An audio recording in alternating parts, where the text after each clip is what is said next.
They are one of the 2 elementary schools from outside the city to make it to the chosen 7. Let us give a hand to Oton Central School.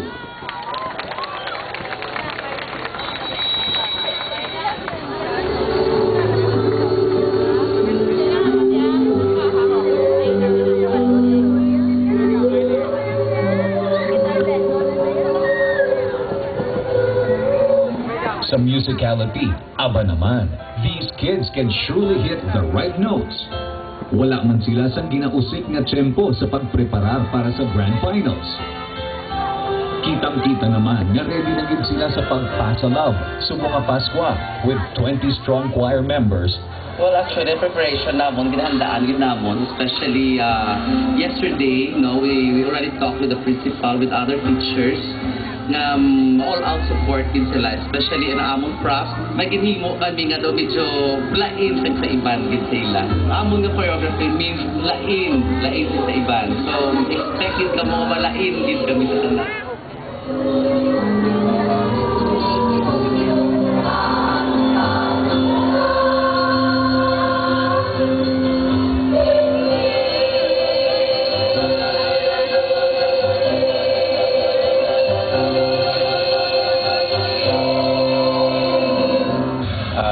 First of all, I'd like to express my heartfelt thanks to management of GMA Channel 6 for having this wonderful project na naghatag sa oportunidad sa among mga kabataan na ma-enhance pagkita nila nga talents sa music. For Sir Sherwin and to all the children who are the members of the choir, with all my support, especially the spiritual support, I am praying for them that they will go and become alert, and they will exert more efforts this coming championship competition.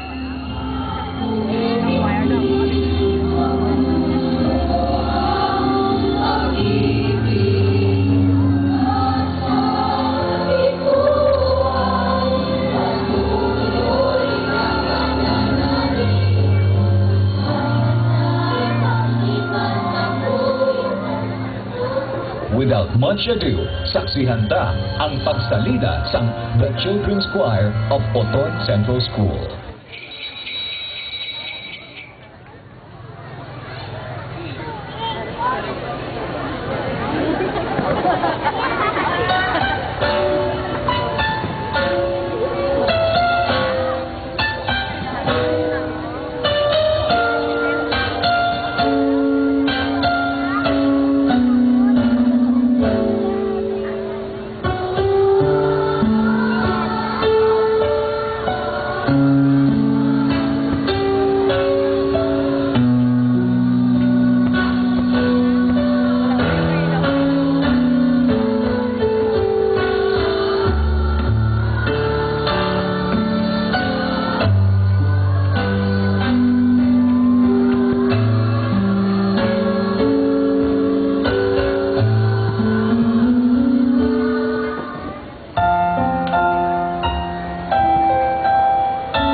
sa babaw. Ila na, no?